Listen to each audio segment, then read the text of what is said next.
let's see how things would work out, I guess, It's a little dark. Let's make it fun and lively and all that stuff, okay? Uh, hey. I'm doing live. Oh, Lola, for fun. Okay, hello. It's been a while since we did one. Hi. Um, it's been a while since we did a live show today. Yeah, I don't know. Well, it's been a while since I did one. It's been a while since I did one today. Ooh, it's the wrong camera. That's the wrong ass camera. Okay. Yan, so we're seeing 5 people. Hello, magandang gabi. So, it's been a long time coming. Well, may mga nanonood na today. I think they were already, yeah, the numbers are growing though. Well, I'm not pretty sure. Well, it's been a while since I did my very last live. Siguro huling live ko na, hi JF! So, huling live ko siguro, mga December pa ata huli kong live. Comment mo naman sa Ilkaran ng Korea. Girl, ang ganda. Ang ganda. Ang ganda ng konstelasyon, ang ganda niya ngayon, ha? Hindi na siya yung mukha masungit. Very nice, very nice. I think you collaborated yata with Magkalas on that. Very ganda niya. Fairness, maganda.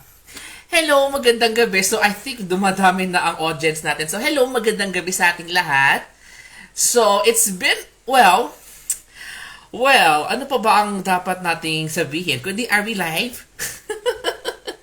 Hey everyone! So it's been a while since I did my last live live commentary or whatever that is. Okay, it's been years, well months actually, kasi I've been super busy sa office sa Baste and all that is just going on right now. And I don't know. Let's just say that I finally had the time to put out this special episode after so many months. Because there's so many things that happened. I'm pretty sure about that. Many things have really happened over the past almost half of the year. Agad-agad. And some were good. Most are pretty shitty. Yes. You know me with my uncensored mouth sometimes. There's some are pretty good. Some are pretty shitty and all of that. Pero, things happen. Hello, magandang gabi, Janelle at Ichan. Ichan Desena kay Joshua. Hello, ayan. So, ano ba ang ating pag-uusapan ngayon? Well, again, this is a very spontaneous live episode, I guess. I'm not pretty sure. Basta I just did it out for fun. I just did it for fun. Kasi, I really wanted to put out there whatever that is in my head right now just to make it all clear and say stuff. Okay, so we are now waiting for a very big event sa darating na linggo, which is the much anticipated canonization ni wait lang.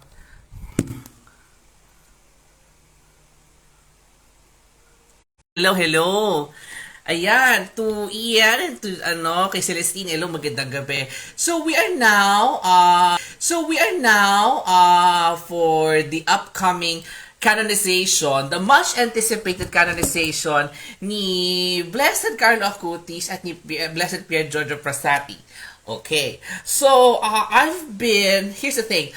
I've been supporting the cause of Carlo, well, to be frank, kay Carlo for a very long time now. Although, I just came to know him siguro mga around 2020 lang. Kasi, and hi Carlos, ayan. And kay Pierre, well, we will go to Pierre later. Okay, wow. For Carlo, I only came to know Carlo by the year 2020.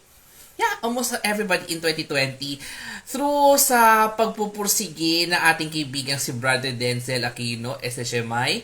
And seriously, I have no idea who he was at that time. But when with the promotion and the determination ni Hello Brother Joey, ito kay Reden, and determination din to propagate Blessed Carlo at that time, nung venerable pa siya, and Servant of God, Venerable, and of course, all of the stages.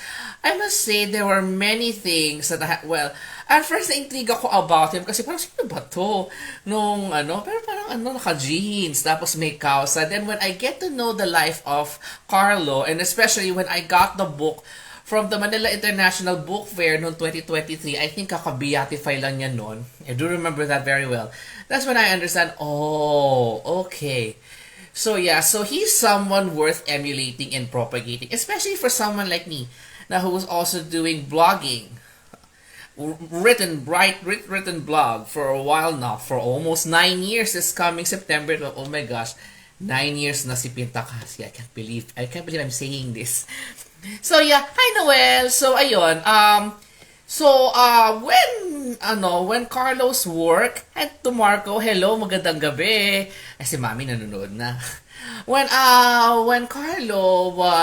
read about Carlo Acutis, then of what he does, and it resonates with the blogging that I've been written blogging that I have been doing, the writing, the blogging, and everything else in between.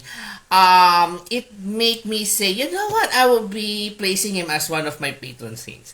And true enough, and Ate Ram, happy birthday! Ayan. So true enough, I was one of the recipients ng mga himala ni Carlo Acutis, because I think I've shared that story years ago already. But for those who haven't heard about it, sige, sabihin ko.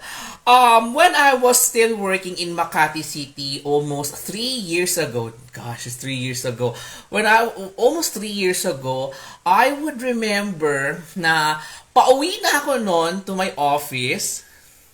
Ayan, pauwi na ako noon from my old Makati office, and then I was, normally what I would do, hi to Shirley and to Christian Santos, I would remember na whenever I would come to work and go home, normally, I would,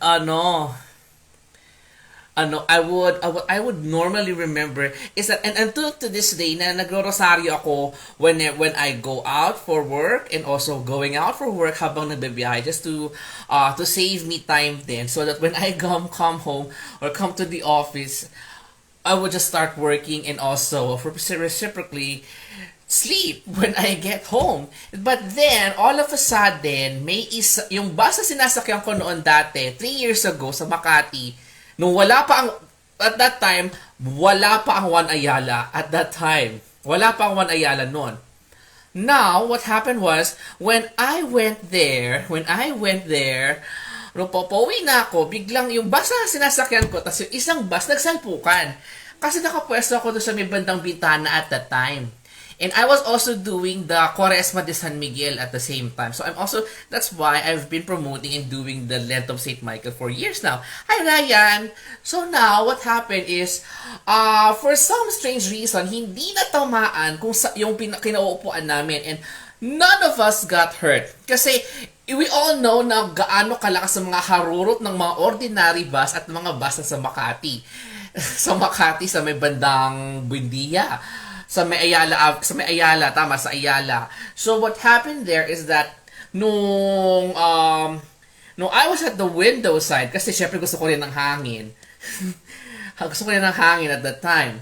So when the bus hits yung harapan at medyo nagkabungguan, at fortunately walang nasaktan sa amin. I don't know why, walang nasaktan sa amin noon. I do remember that clearly. Then, I remembered, hi Miguel, hello. Then I remembered na may dala-dala pala akong relic ni Blessed Carlo Acutis at the time. So, that's when I'm fully convinced na, you know what, he'll be one of my patron saints. And he did just that. So he does yun nga.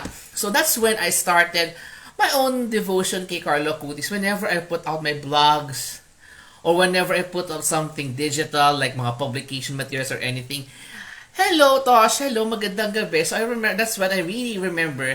Na because of that particular moment, na parang, I did submitted that sa friends. I did submitted that testimony. I do remember that. I did submitted that testimony. And well, ayun yan. Here we are. We are now about to witness the canonization of Blessed Carlo Acutis. O, diba? So, that's that. So I'm really very supportive sa work ni na Brother Denzel, na aking kaibigan si Denzel, at ng friends. Kasi they were really the ones who started the whole thing. Hindi pa sikat si Carlo noon. As in, everyone barely knows him until, well, the beatification and then the imahen which is ngayon ay nasa seminary, sa SHMI Seminary sa Paranaque right now, gawa ni Mang Pelman ng Paete. So, gawang Paete yung unang imahe ni Carlo na nandun ngayon sa Paranaque, sa seminary. And I think, yeah, and because of that, magkakaroon ng National Relic Tour ni Blessed Carlo from the Diocese of Umbria, Assisi. So, it will happen around the last week of November, then until the first 2 weeks of December, as far I can remember.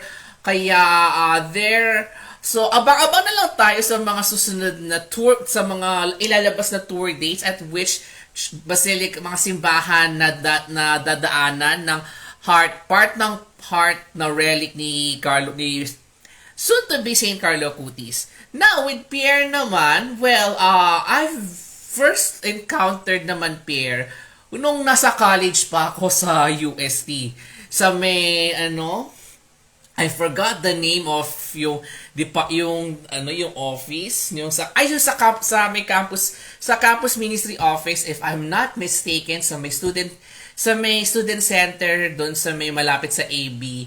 May nakuha ako doon parang leaflet ni Blessed Pierre Giorgio na parang medyo na intriga ako kasi mountaineer. Ang itsura ng pamphlet na yon ay he's in a mountaineer gear, yung mga typical mountaineer of the 19th to 20th century, mga ganon. Then, read his life. It's a very interesting. So, well, although hindi ganon masyadong kalalim, but you know what, as when the news of the beatification and canonization, the news of the canonization came about, that's when I started na, maybe I should learn more about Pierre a little bit more. And true enough, when I attended, true enough, when I attended, true enough, when I attended the event, the centennial ng Dies Natalis ni Blessed Pierre sa Santissimo Rosario sa UST, that's when, and when I saw the exhibition ng kanyang talambuhay, memorabilia, and all of that, so, you know what? We should also pray for him too. Kasi he's someone he also died young to begin with. But he is someone he can be happy-go-lucky, and he can do almost whatever that he wants because of his family status. But he chose to live the teachings of Christ in a way na in his own way, that he would always mix his hiking with catechesis and also prayer and pilgrimages, and also he's also member din siya ng Rosary Confraternity, so it's another added bonus sa ating mga members ng Rosary Confraternity ng mga Dominicano. So that's an added bonus. Kaya and that inspires me again to develop further my devotion sa Santo Rosario, because there were many saints na member ng Rosary Confraternity, and I think we should be emulating them, diba? And also how he navigated his faith during the dawn of 19th to 20th century. That is something else, and not everyone can do that. So I guess it's just right then now, well, he is, and also that he is getting the attention now that he deserves. Hi Tom, hello, magandang gabi. He's getting the attention that he's getting, that it's rightfully deserved. And his image, I don't know kung nasa sa Tissimo Rosario pa rin. I don't know what will be the program, pero alam ko there will be an event sa Loreto on September 13 after ng pista ng Mahal na Birhen ng Montserrat sa 12. So we will talk about her later.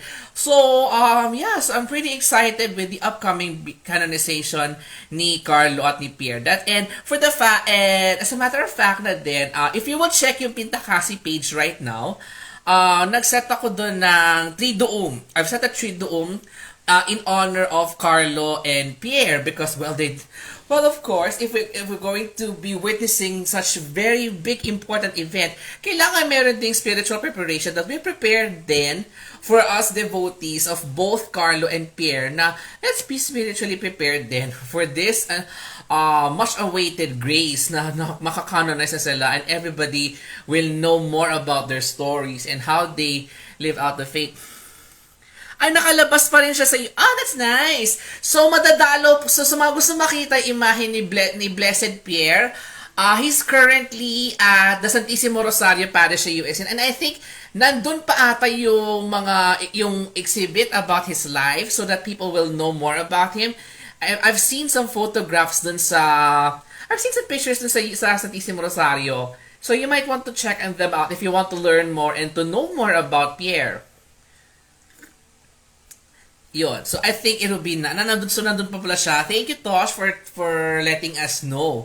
So, ngayon, tomorrow, ano ba meron bukas? Well, tomorrow, I think as everybody knows that, hello, Ninang, magandang gabi. Ayan. So, tomorrow would be the much-awaited reveal ng bagong restored image ng Virgen de los Remedios ng Malate. Okay. Nasa entrance siya, pero wala na sa exit. Pero, okay. So, buti na lang sinabi mo sa akin. So, nasa bandang entrance na si Pierre. Okay. Thanks. Thanks for letting us know. So, now, itong sa Malate, well, we've been following the developments dito sa Malate for quite a while now since it was, hello, Brother Neil, magandang gabi. So, we've learned the news na i-restore na rin after so many decades ang imahe ng Virgen de los Remedios ng Malate. O diba, syempre, dahil live tayo, hindi pwedeng wala to.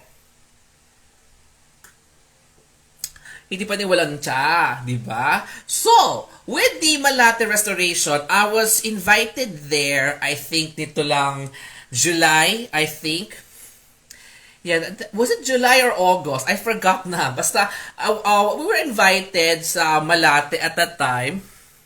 Yeah, we were invited nun sa Malate at that time for the simple rites ng pagbaba ng Birhen ng De Los Remedios sa Malate bago siya mag-undergo ng restoration. And I think I've posted a video about that a month ago, as far as I can remember. So now we'll be witnessing yung reveal or yung pagpapakilala muli ng bagong restore na imahe ng Virgen de los Remedios. Kasi, well, the people of Malate did admit na medyo napabayaan nga ang Birhen doon sa Malate. Hey, hello, Mio. Magandang gabi. O, diba? 70 years of tea. Ciao, that's what we want. That's what we want. 70 years of tea. That's what we want.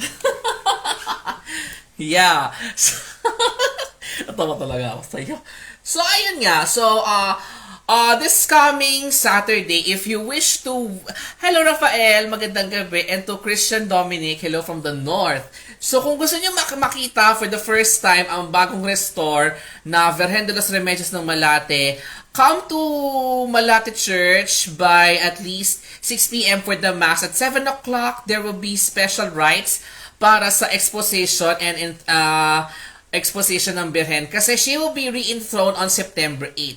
Kasi apparently, napaaga yung pagtatapos ng restoration ng De Los Remedios. And I think it's just right na nagkaroon ng permission from the Archdiocese to restore the image. And dapat ganon na kung magkakaroon man tayo ng ganitong mga restoration projects or related sa mga sa heritage, I think it's just proper and right na magpapaalam po tayo sa mga national agencies. Just like what we do sa Baste. We always seek permission and magpapaalam to the NCCA to restore the church. In the case of Malate, dahil veneradang birhen yan, kailangan ng permission from the Archdiocese of Manila, and they did sought permission and where they were granted, so natuloy ang restoration. Okay? So sana ganun din sa mga ibang parokya na bago kayo magpa-restore ng imahen, dapat pinagpapaalam muna.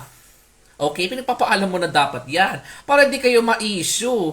And for the good thing with Malate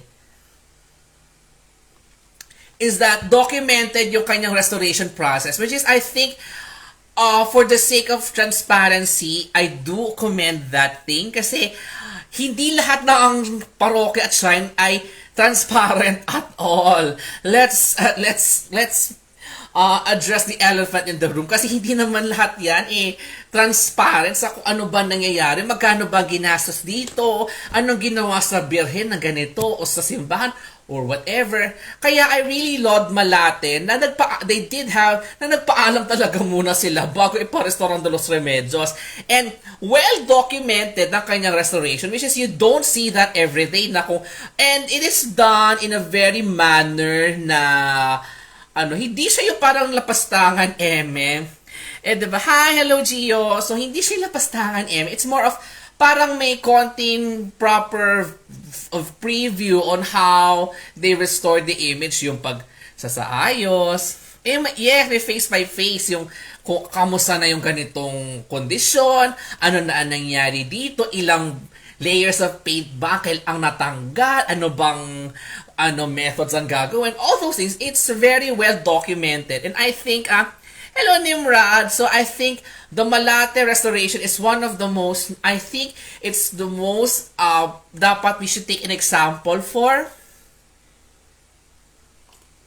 when it comes to restoring images, lalo na sa mga veneradang birhen na dapat alam nila kung ano ang nangyayari. Hello, Lala Mercy. Magandang gabi.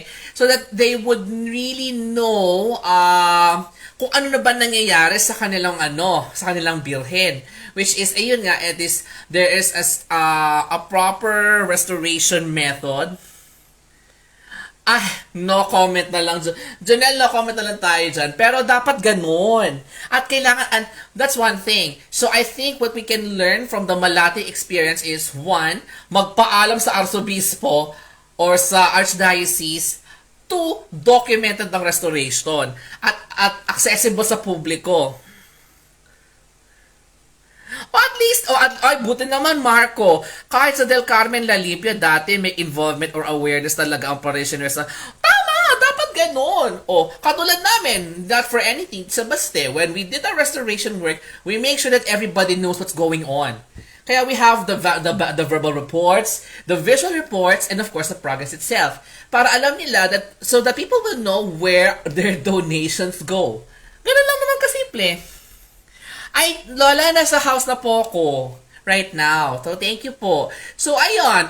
So, I think that's how we should, kaya siguro the Malate documentation of the restoration should set an example. And dyan pala sa La Limpia, ganun din.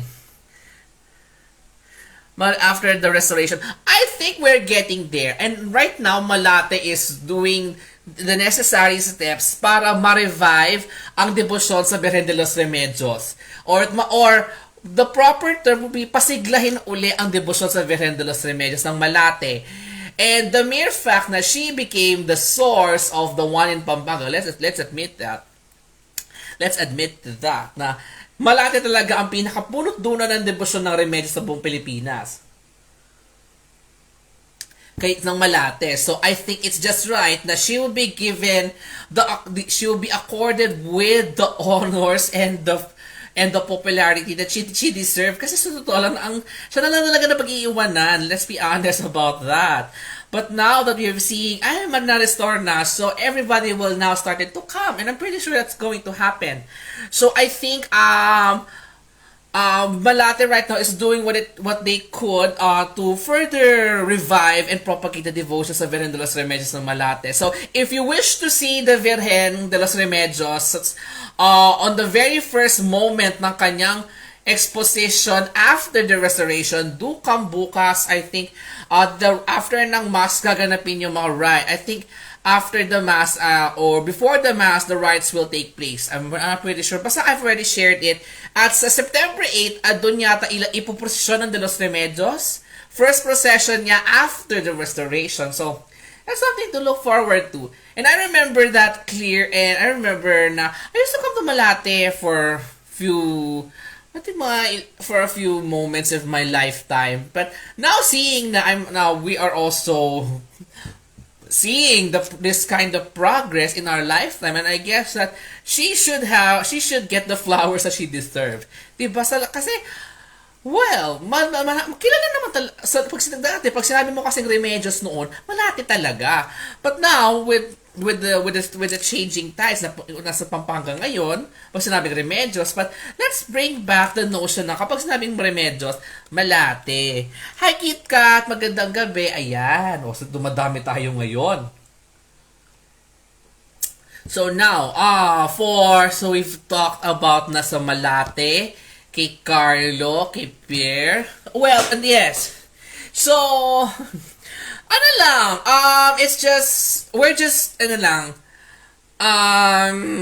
we're just having fun, or kiki, if you will.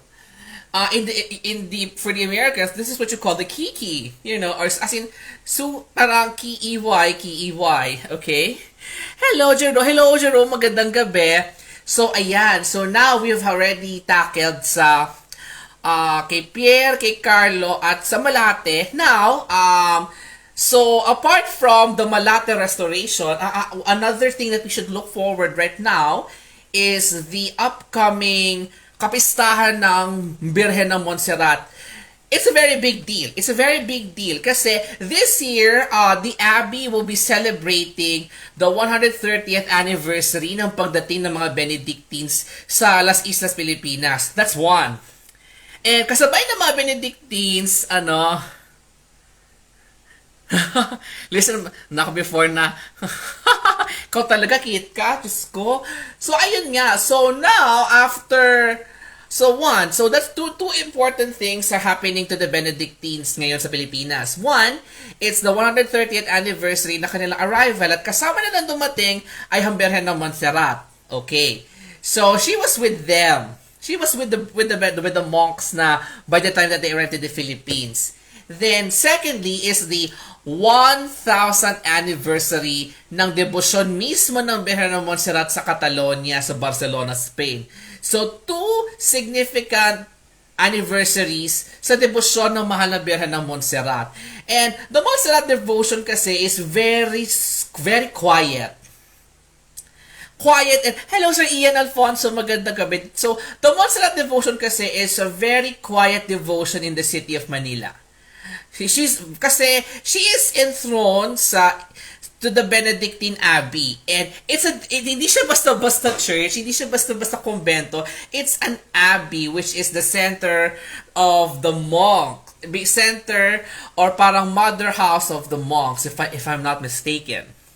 So it is the mother house of the monks, sa pinaka-sentro ng buong order, wherever that they are. Now with this particular anniversary, and also sa setup din ng Abbey, the Montserrat devotion finds itself in more on to the monks, and later when the establishment of the Colegio de San Beda, which is now the San Beda University, that devotion transcend to the students. And there was a time nung nasa Tanduay pa ang Birhen ng Montserrat. She used to stay sa San Sebastian. She used to stay sa San Sebastian Basilica before, because of the proximity lang naman ng Tanduay, the old Tanduay Abbey to the Basilica at that time, which is malapit lang. At that time, hindi pa ganun kalaki ang Abbey.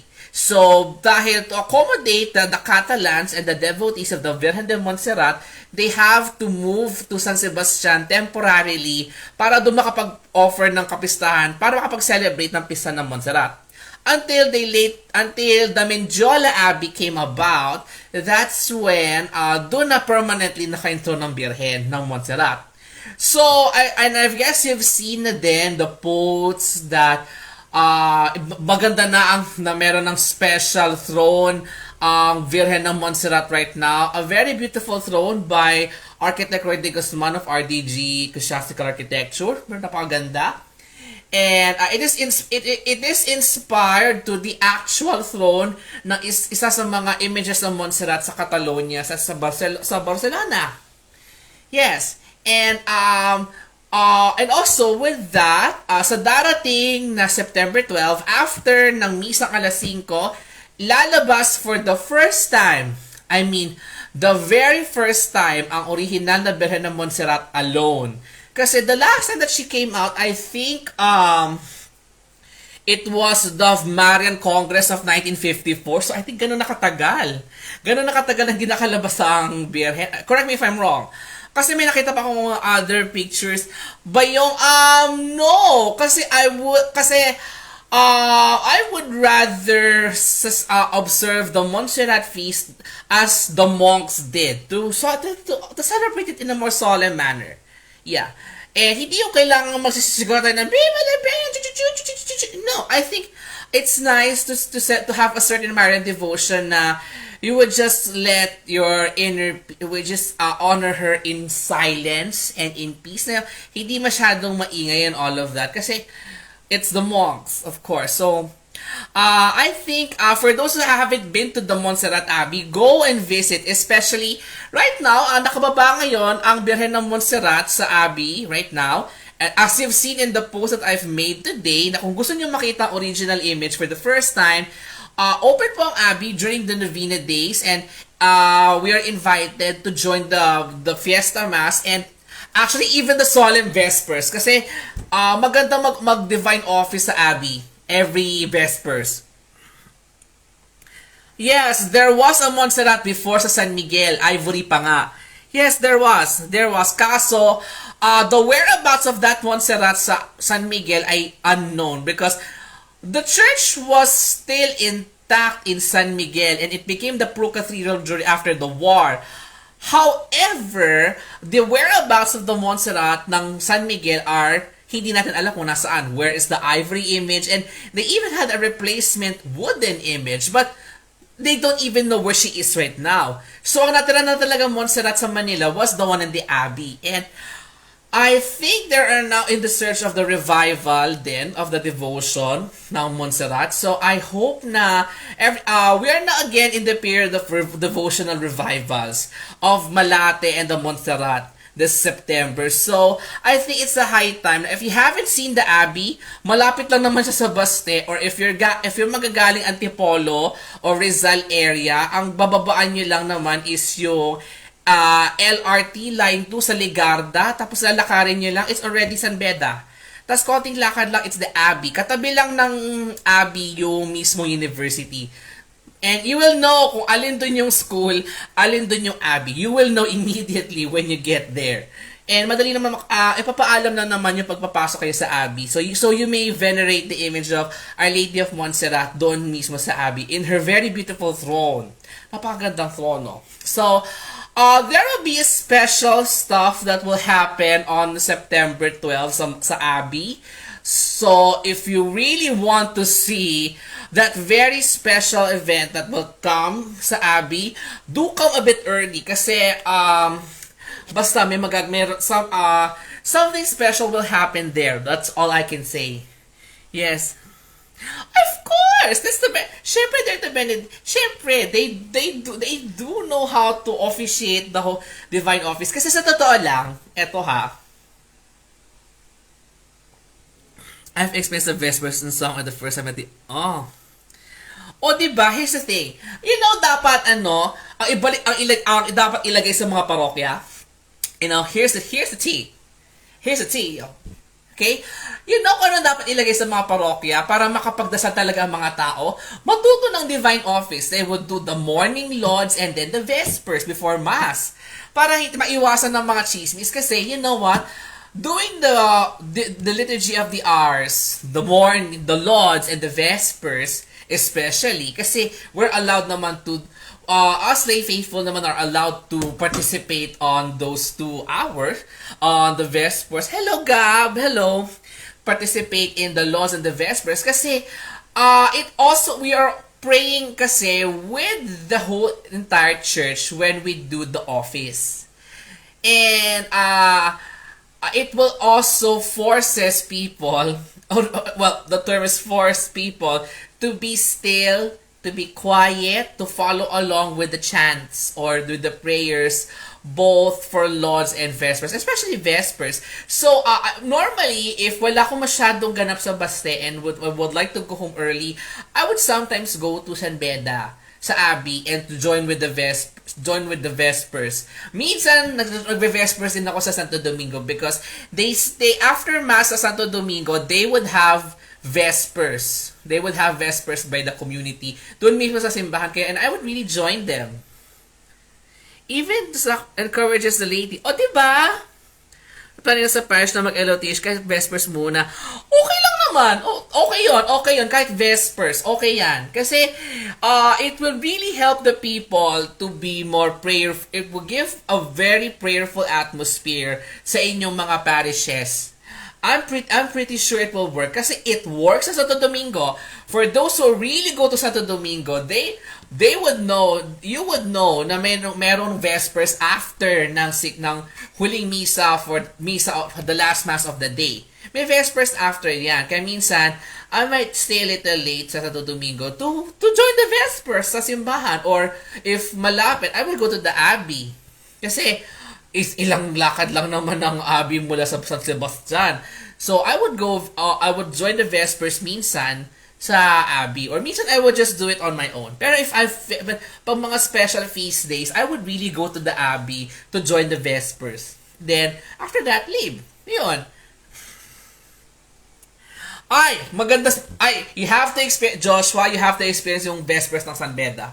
It's a very different experience. I'm telling you. Kaya maganda pumunta ng San Beda both sa Bisperas kasi sa Bisperas may solemn Vespers chanted. So it's a chanted. Then after the Vespers is yung the following day na Fiesta Mass ng 5 p.m. Okay? And I think I've shared that a few days ago when they started the start of the novena. So yeah, and also after the Fiesta Mass, there will be the solemn procession na ilalabas ang Montserrat for the very first time. So for those who wish to witness and join the festivities sa Abbey, pumunta na kayo kasi bihira lang lumabas ang Birhen ng Montserrat. I'm telling you, bihira lang lumabas yan. And she's one of the oldest Marian Venerada sa buong Pilipinas. Yes. Of course! O diba, Jone? O diba, tama ako? Yes, kakaiba talaga ang experience sa Abbey mag-Vespers. Sa totoo lang, yes. Kaya minsan, I would really look forward na makasabay sa Vespers. I would really look forward to. Yeah. I really do. Kaya kapag feast ni Saint Benedict, minsan doon ako nagpupunta to join the Vespers. Either morning or evening, may mass na kung saan in-integrate. Yes. Ay, nako, Redentor, pinapatagal ko na fina-follow ang page ng Abbey at minsan sumasabay din ako doon. Pero iba din kapag personal Iba din I remember chanted Vespers with the propers. Of course. Joshua, pumunta ka na sa Fiesta, sa Bisperas at sa Fiesta ng Montserrat to see it for yourself. Promise. Iba ang kanilang, iba kapag feast day at kapag special days. Iba ang pakiramdam. Kaya minsan, I really go there. Promise. Best time to go there, Vespers. Yeah, believe me. Now, so do come on the 12th, and there will be some surprises coming up. So I'm not going to tell you kung ano mangyayari doon, but You have to go there. You have to go there and see it for yourselves, okay? So, go na, okay? So, kaya po tayo nag-live para i-promote sa ang ganap ng Abby. Charot lang. But yeah, go and see for yourself. Kasi, it's not everything na something mangyayari doon. Hello, magandang gabi, Clifford. Ayan, ayan.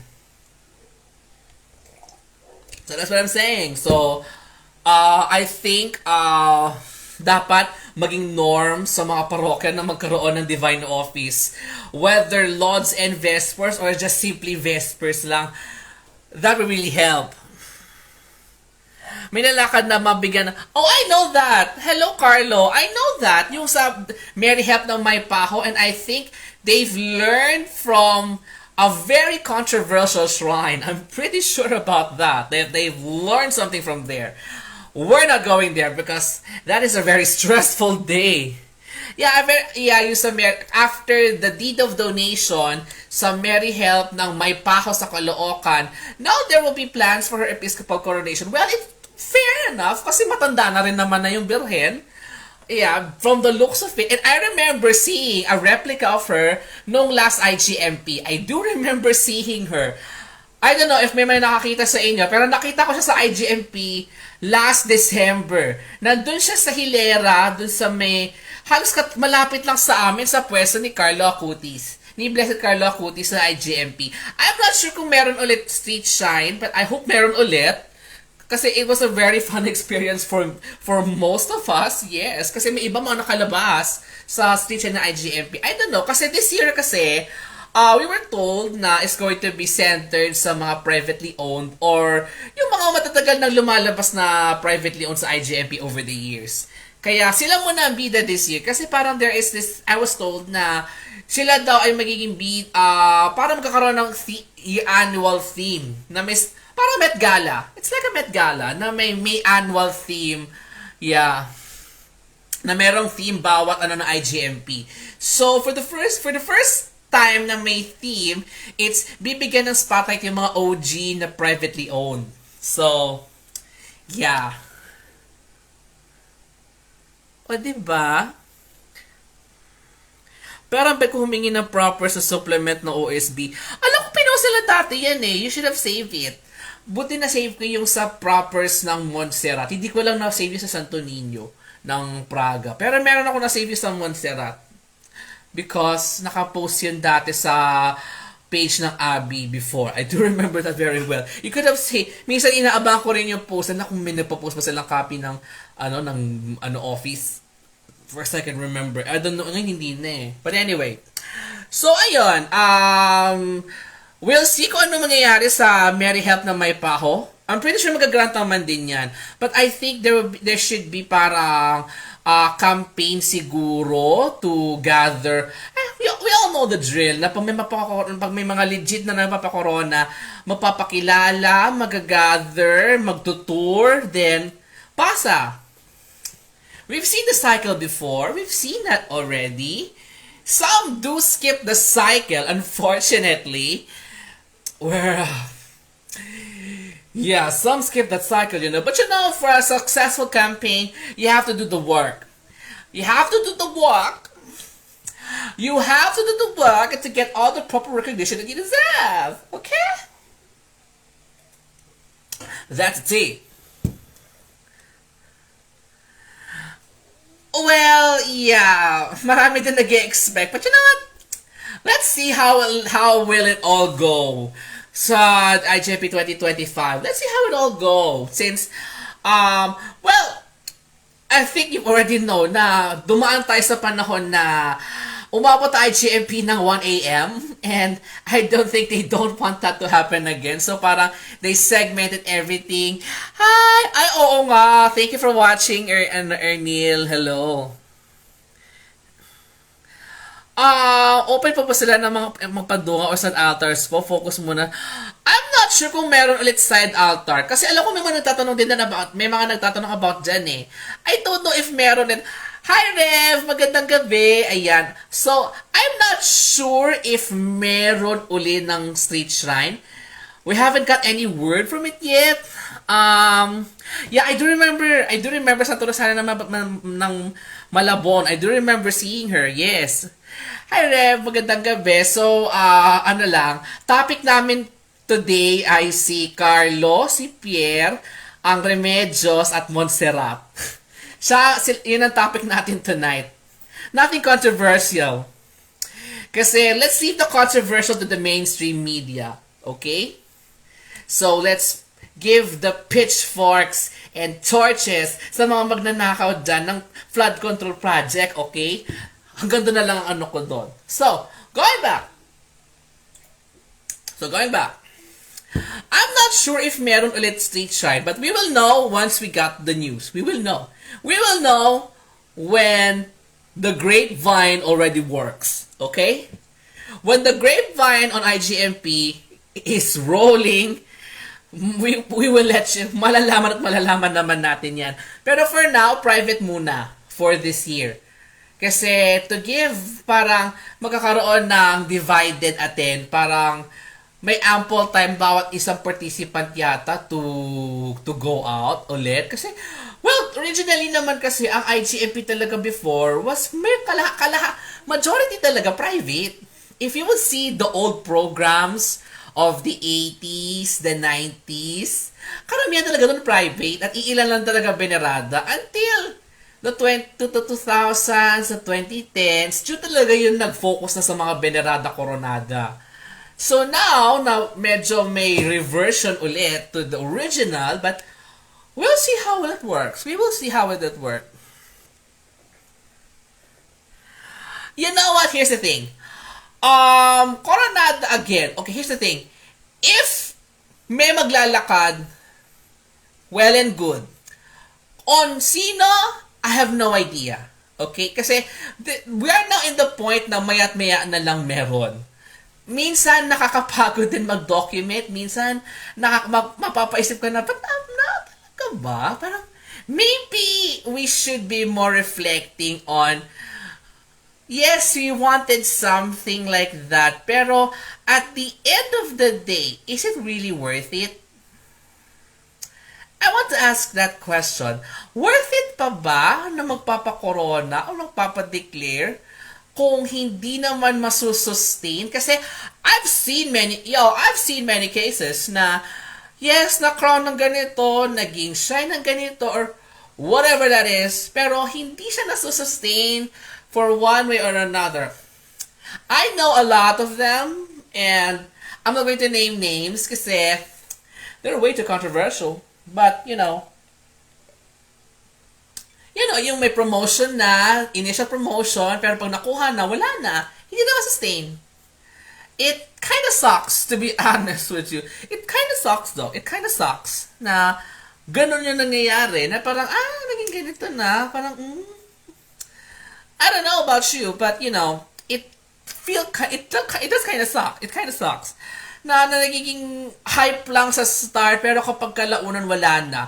So I think this is going to be a challenge na rin sa mga nakoronahan na, even to us na sa Baste na, you know what, nakoronahan na and everything, but how will you sustain the devotion? How will you maintain the relevancy? How will you maintain the devotion? How will you maintain, di ba? Yun nga, parang wala pa ata eh. Sabi ko nga, we will find out when it's out. Yun lang. We will find out if there will be Tweety birds na we're seeing that. So, yeah, yun ang alam ko. Pero yun nga, yes, we want to crown this, have this title and all of this, but is it really worth it? Kayo na lang makakasagot nun. Kayo na lang makakasagot niyan. Diba? Yung pabibigay na mabusisi. Ayun na nga, diba? Yes. Alam ko matagal yung mga ibang mga legit na koronada talaga na alam mong matanda ng debosyon, they've been well scrutinized over the years.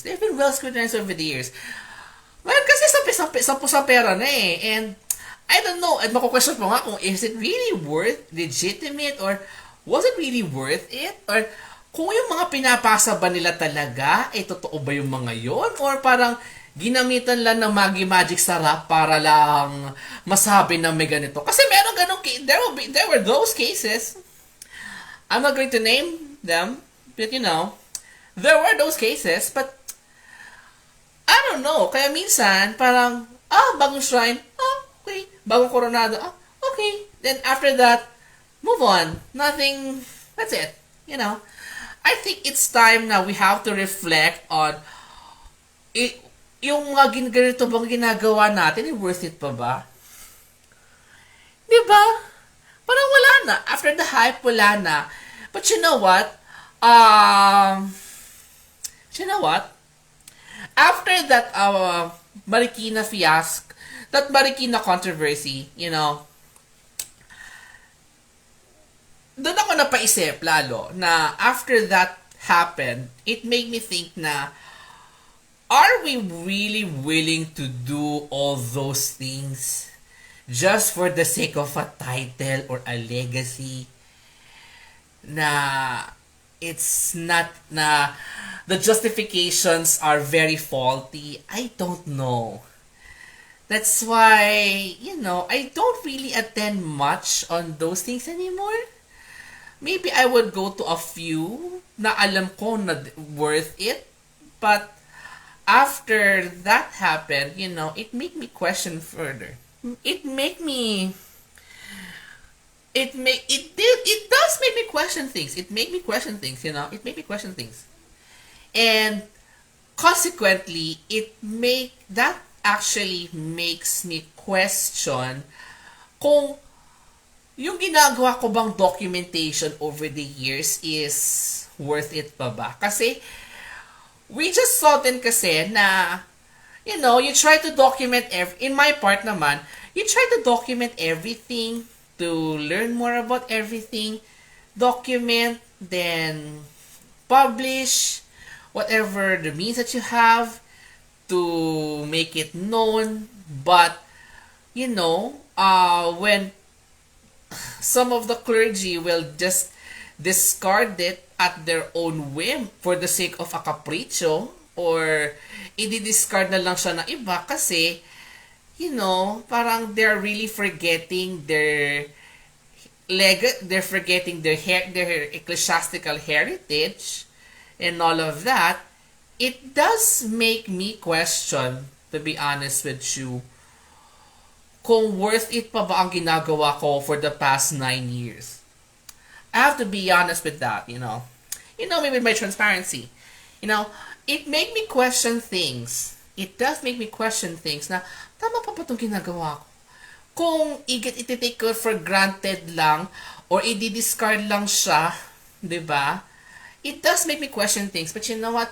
What kept me going is, there were people who approached me na, na they were really happy na na-feature si ganito, or mas nakilala nila yung ganito, yung kung sino mang birhen, santo, or candidate, or they've learned about a certain tradition na, that's nice. If they've learned something, then some would start their devotions to them, or when I went to San Car, and that was going on with my mind nitong assumption. Kasi I've been in a very emotional turmoil then over the past months. And it heightened lang on that day. Kaya I will never forgive I will never forget and never forgive what they did to the Samparada sa Marikina. I will never forgive what they did to her. I swear I won't, because it did make me question things, and it made me doubt if worth it pa ba itong ginagawa ko, O di ba pumunta tayo sa ganon na very existential, but when you would have these people saying that if they've inspired them on their devotion, or inspired them to do their own documentation and heritage preservation and all of that. And may iba pa nga na pumasok ng seminary because of the written work that I've done, May someone from San Carlos did mention that they entered because they felt inspired because of the writings that I do.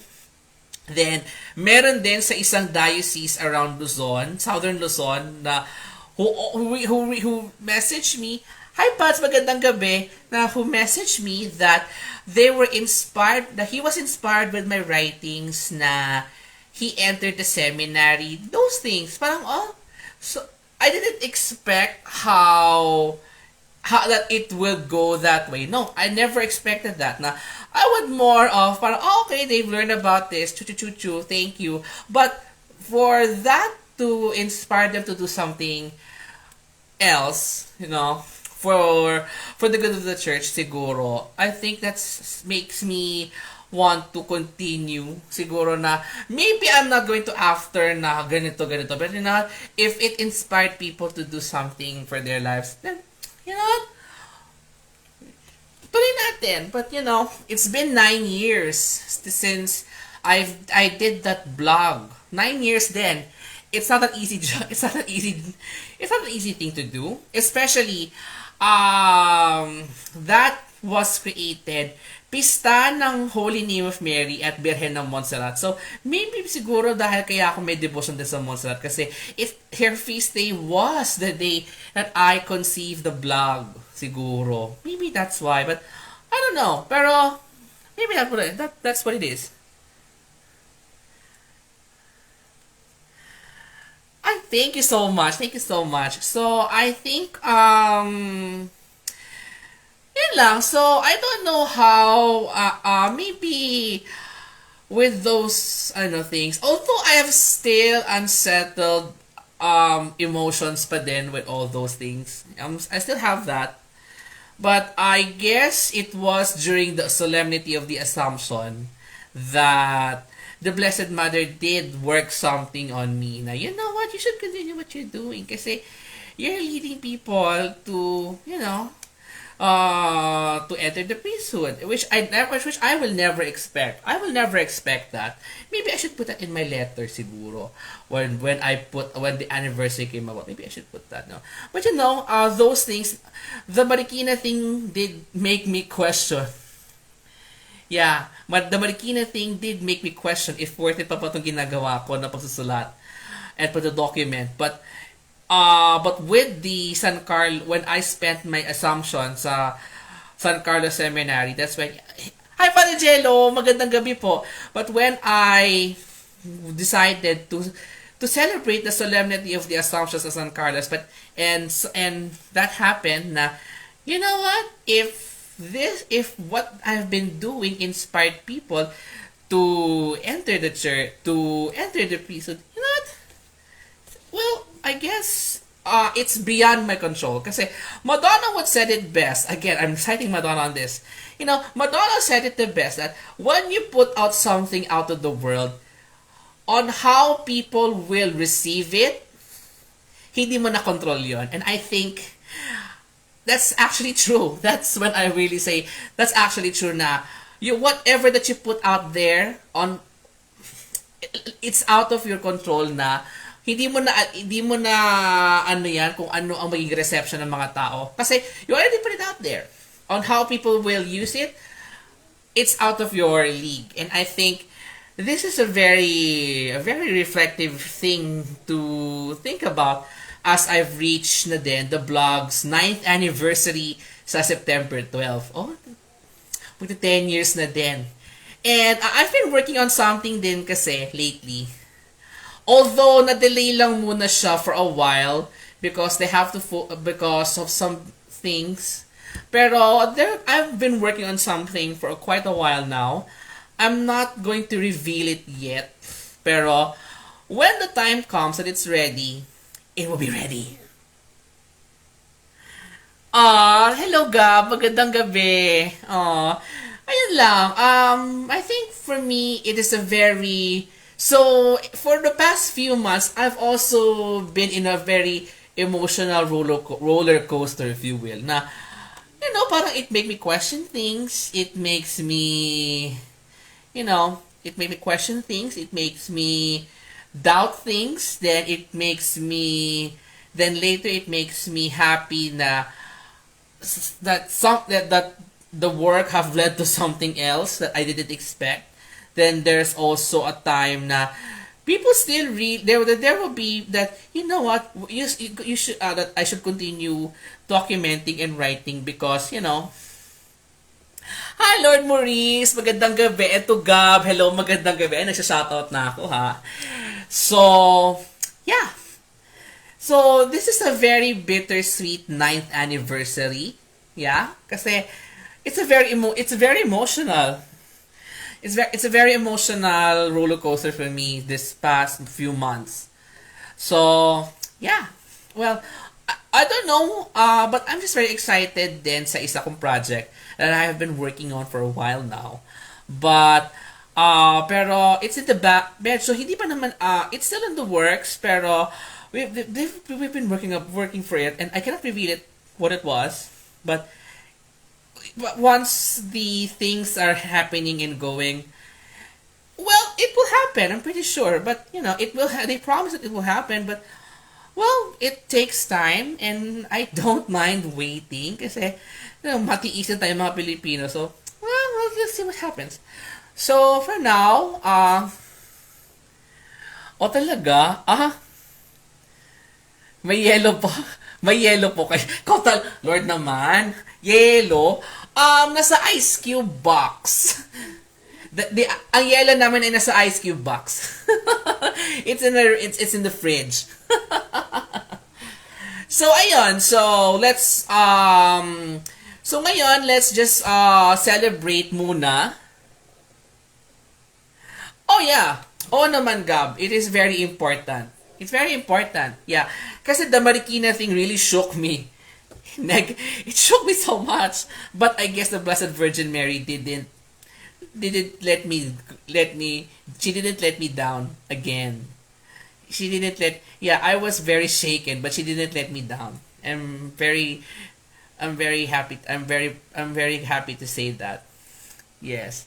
Hi Denzel, magandang gabi, fresh from Rome. So, nakasabit na pala ang tapestry ni Pierre tsaka ni Carlo. Yung pinag-uusapan namin siya, Denzel, yung paano ko nakilala si Carlo, especially on how you worked hard so much for the propagation ng kanyang kasa and to make everybody know more about him. Kaya sa totoo lang, I'm very happy na ito na yung pinakahihintay natin na he'll be canonized very, very soon.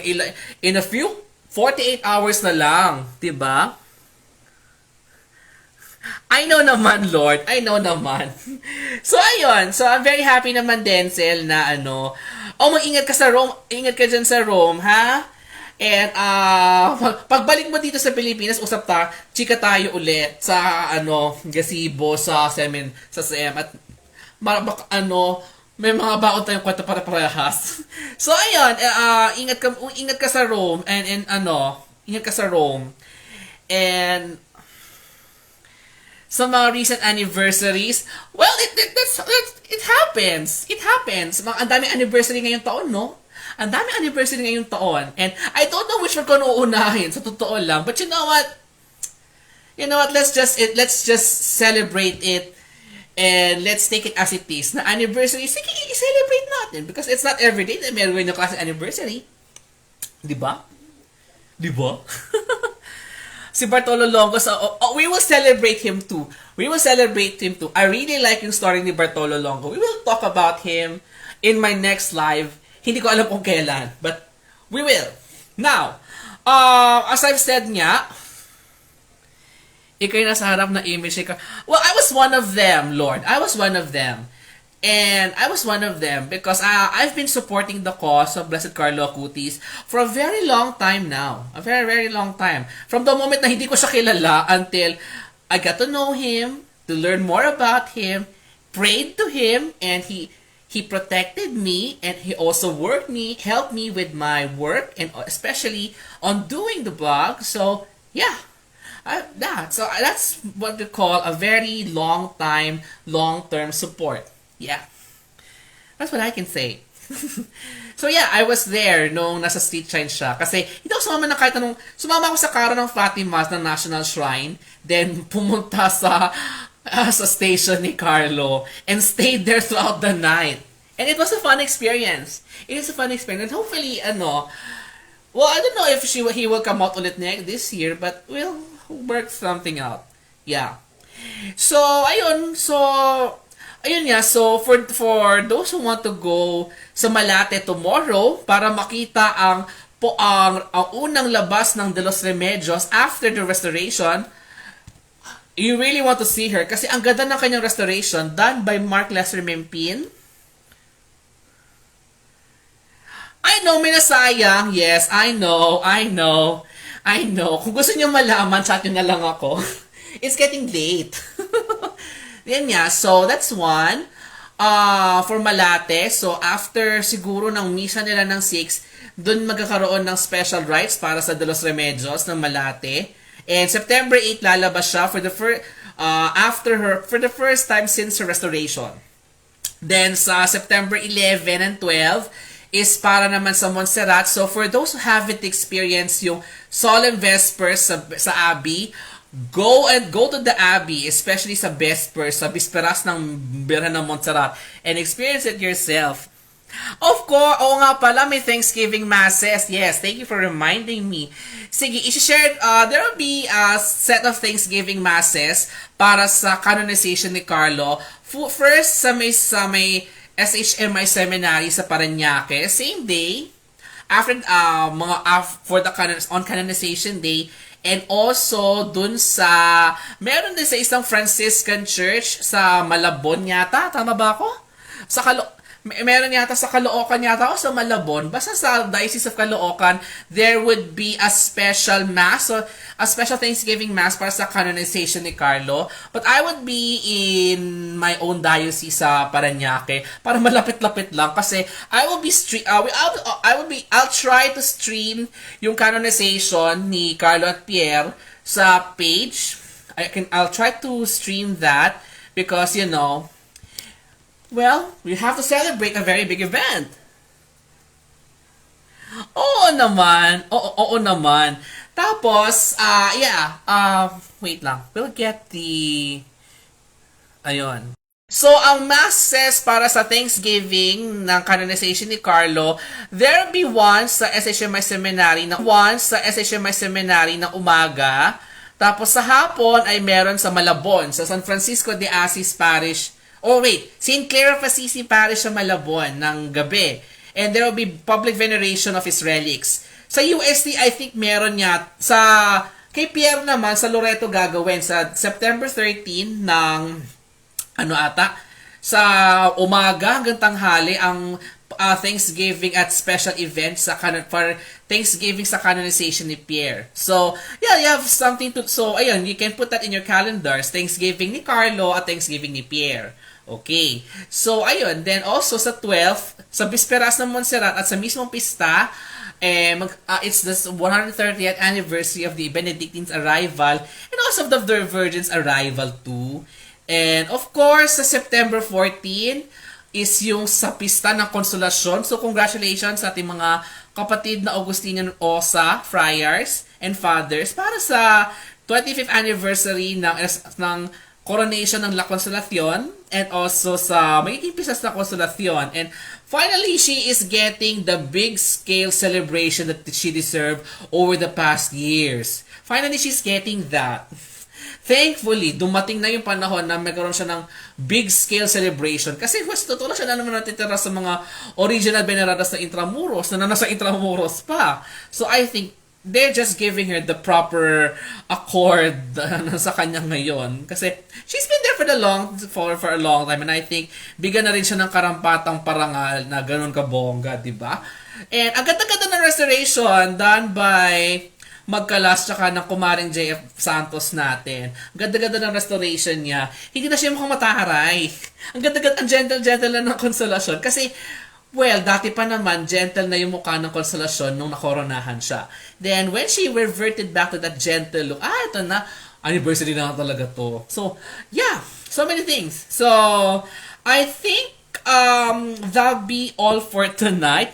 Hi, Alexander. Magandang gabi. So, do watch out sa mga gaganap sa Montserrat, sa 11 and especially sa 12.